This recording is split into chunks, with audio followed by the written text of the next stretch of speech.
Lascerò lavorare la magistratura perché per fortuna c'è Cantone che è un magistrato di primissimo livello e credo che sia venuta a coscienza di tutti.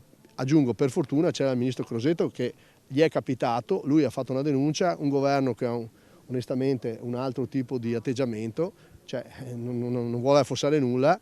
Chissà che vengono fuori tante cose. Più che indignato, così Brugnaro si professa ai giornalisti commentando il dossieraggio anche a suo carico, una campagna di fango in piena regola sostenuta da ragioni di carattere politico ed economico, dice, puntando il dito contro il Domani, giornale edito da Carlo De Benedetti. La cosa che secondo me andrebbe approfondita e andrà approfondita da loro, dagli investigatori, credo c'è un'indagine nel corso adesso, sarà il ruolo che ha avuto questo giornale, il Domani. In questo caso io temo che sia stato il giornale a chiedere a questo soggetto, a lui o che organizzazione sia, non si sa, di avere degli approfondimenti su un qualcuno che stava già attaccando. Smentisce poi le voci su un suo possibile passaggio in Fratelli d'Italia, che stando a fonti ben accertate lo potrebbero candidare per le prossime regionali come presidente del Veneto, essendo svanita la speranza del terzo mandato sia per i sindaci che per i presidenti di regione. Io ho fatto un partito, si chiama Coraggio Italia, apposta perché non mi tirino per la giacchetta. Ecco qua, so piccolo, però so libero. Ribadisce inoltre la necessità dei 2,5 € a passeggero di tassa di imbarco all'aeroporto.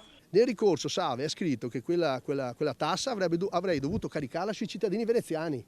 Cioè, questi vengono da tutto il mondo a far festa, a fare il turismo e devono pagare i cittadini veneziani lo sporco. Ma scusate, 2,5 €, se non lo facevo, con che titolo poi oggi posso chiedere di rifinanziare la legge speciale? Qui comandiamo noi, conclude, liquidando così anche la richiesta di una marcia per la sicurezza a Mestre avanzata dalla comunità bengalese. Li riceverò volentieri, insomma, li chiamerò io per parlarci. Chi apre un negozio deve tenere in ordine, deve rispettare le norme, che la comunità bengalese faccia le manifestazioni, ci insegni le norme delle regole, insomma, cioè, su questo ne passa. Comunque siamo sempre disponibili, noi parliamo con tutti, però qua comandiamo noi.